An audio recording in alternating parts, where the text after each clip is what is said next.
एवढी गजबजलेली असायची, पण आज सुनीशी झालेली वाटते.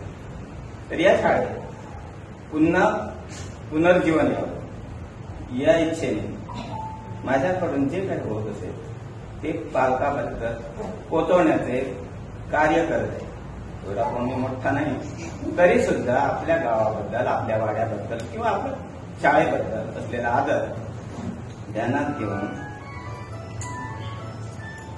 आज नको तर म्हणजे ज्याच्या परिस्थिती आहे तो इंग्लिशमध्ये जाणार, पण आम्ही गावची खेड्यातली माणसं, तर आमची मुलं या शाळेत मराठीपर्यंत शिकावी अशी माझी इच्छा.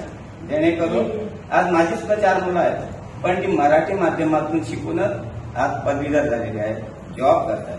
तर ही सुद्धा मुलं काही आजच त्यांच्यावर आम्ही पोझिशन टाकले इंग्लिश, तर त्यांना ते हार्ड होईल, पेलता येणार नाही. आणि अशा पद्धतीने आम्ही त्यांची पिळवणूक केल्यासारखी होते. तेव्हा मराठी हा जो विषय आहे, या विषयामध्ये सर्वप्रथम जर आपण वळलो तरच मुलांना पुढच्या जीवनात त्यांचा जो मार्गक्रम आहे तो स्वतंत्ररित्या त्यांना स्वीकारता येईल आणि त्या पद्धतीने घडता येईल.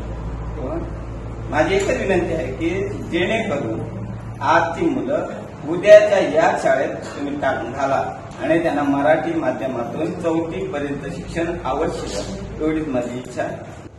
असं काही शाळांच्या मध्ये सहसा होतं, पण या शाळेमध्ये अतिशय उत्साही अशा या शिक्षिका आहेत.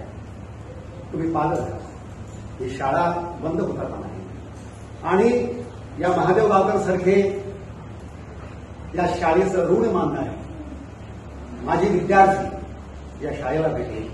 आणखी दुसरं काय पाहिजे, या शाळेची भरभराट हो आणि मराठी माध्यमामध्ये तुम्ही दाखवून द्या की या शाळेमध्ये काय चालतं, की जेणेकरून इतर पालक आपली मुलं या शाळेमध्ये ऍडमिशन घेतील.